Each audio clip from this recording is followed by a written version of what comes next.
A week ago, Woj said leading up to the trade deadline, at least at its current state, we shouldn't expect any major moves.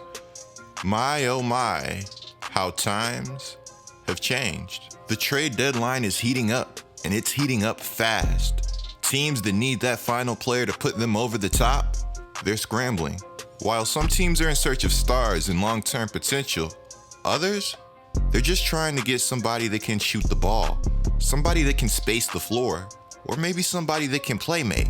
And that's not to sleep on rebounding, defense, and other specialty categories.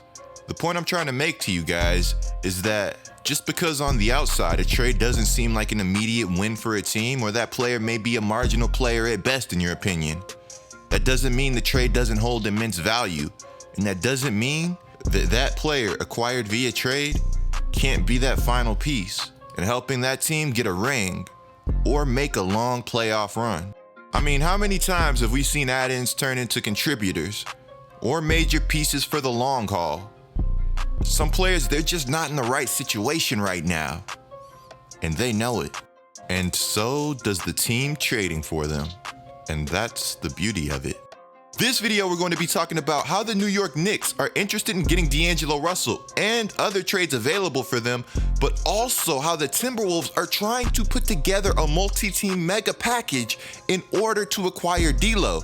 Not only that, but we have so much trade news to go over during the course of this video. With that being said, be sure to subscribe and turn on notifications. You will not want to miss another D-Coop video, and that's facts. I'm trying to get to 200,000 subscribers so I can go full time and bring you guys daily content.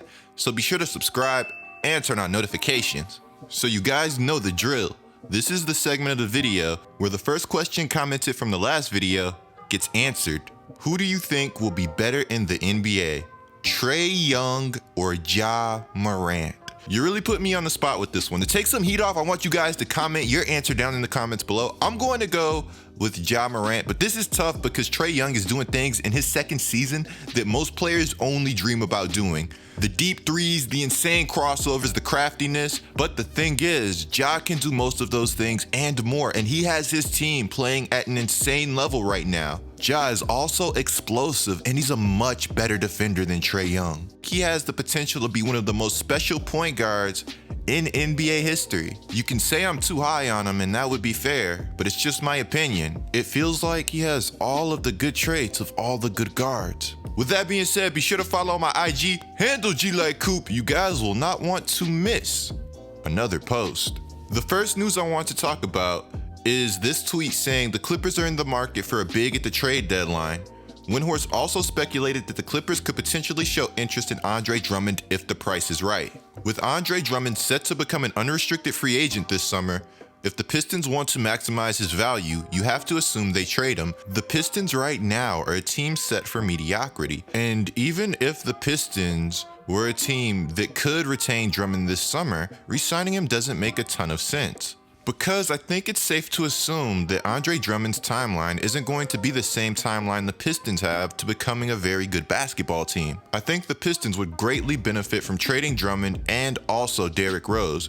Drummond is having a very dominant season. Despite not being an all-star, he's putting up career best numbers. He's an elite rebounder and in fact one of the best in modern NBA history. Now, the Clippers are one of the most physical and best rebounding teams in the league already, so getting Andre Drummond may seem a little redundant, but it would make them that much better. And also, Drummond is a beast defensively, and he's very good at getting blocks and steals, which is very impressive for a man of Andre Drummond's size. This is what interests LAC the most about Drummond. They really don't have that true defensive anchor slash rebounder down low. It really looks like the Clippers are doing their due diligence searching for another big to add to the roster. A report says the Clippers have kicked tires on Kevin Love. Not only are the Clippers interested in Love though, but they've shown major interest in Tristan Thompson. Now what Kevin Love would bring to the Clippers I absolutely love, because Kevin Love is not only a stretch or a floor spacer, but he's somebody that has done it in the biggest moments, and he's somebody that brings other things to the game. He's a very good rebounder. As a matter of fact, can be one of the best in the league a lot of bigs that can shoot the ball. Sometimes when you put these guys in the game, you're sacrificing rebounding. That doesn't happen with Love. We've seen it on the biggest level. When he gets locked in, he can be a capable defender, not the worst in the pick and roll. And with Kawhi and Paul George, you have these two guys so great at attacking the basket. Kawhi loves the mid-range. He loves to have space around him, same as Paul George. So good at attacking the basket, but can also shoot the ball. It just makes a ton of sense to get a guy like Kevin Love on the roster. So up next, we have the DeAngelo Russell trade update news. The report is the Knicks are interested in trading for DeAngelo Russell as the deadline approaches. Apparently, not only are the Knicks interested, but they're making an active effort to go out and acquire DeAngelo. The New York Knicks have an offer for DeAngelo Russell. That deal would include Bobby Portis, Kevin Knox, Frank, Alonzo Trier, and a second-round pick. But apparently the Warriors are not interested. Golden State wants Mitchell Robinson, and Knicks' unprotected first-rounder also added to the offer. Now, the first thing that comes to mind is there are some talented players in this draft, but the understanding is that this is going to be a weak draft. I personally think it's too early to tell, so I wonder what the Knicks feel in regards to this draft. And also, we know Mitchell Robinson has the potential to be an amazing player and has shown it in times in New York, but I'm not sure they're going about developing him correctly. And I personally cannot stress enough, regardless of reports, I think the top of this draft looks very good. These upcoming moves for the Knicks can be their best moves. They have parted ways with team president Sam Mills, and also the Knicks owner is targeting Toronto president Masai Ujiri, one of the best in the league, and has been absolutely phenomenal drafting. Could be major for the New York Knicks. Not only drafting, of course, he's one of the best at roster moves. The Raptors are a very good team and honestly a model franchise. And I say that with confidence, despite the Raptors only having one ring currently.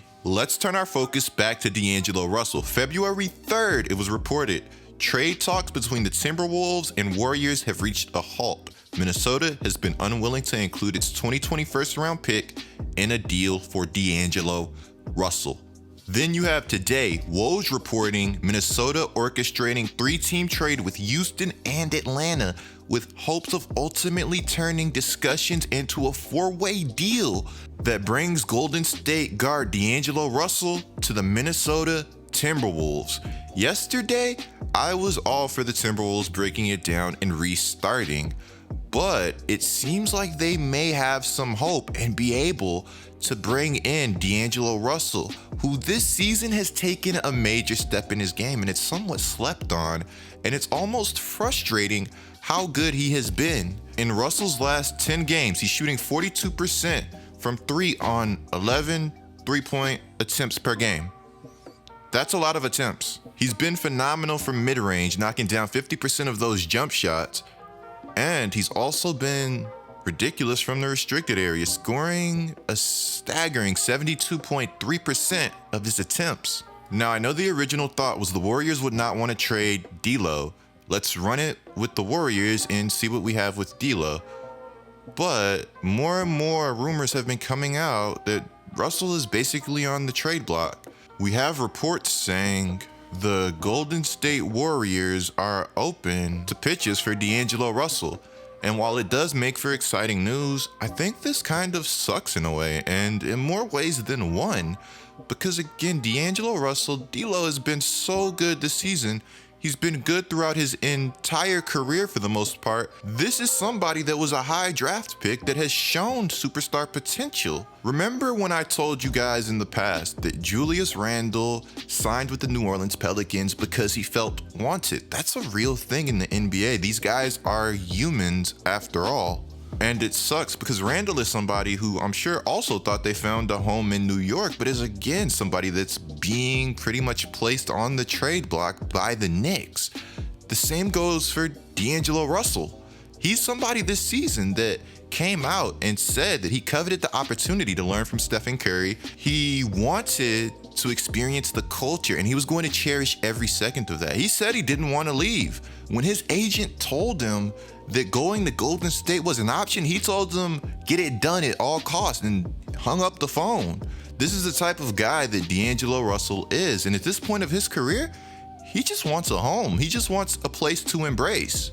if you don't believe me, perhaps he could tell you a little better. I told somebody I'm comfortable with being uncomfortable right now in my profession. Comfortable being uncomfortable.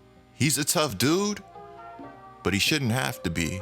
Whatever team gets D'Lo, whatever team embraces him, he's going to make the Warriors regret it. And if they keep him and prove these rumors were nothing but rumors, which would be pretty hard to do, they're going to get the best from D'Lo. That's something I can guarantee.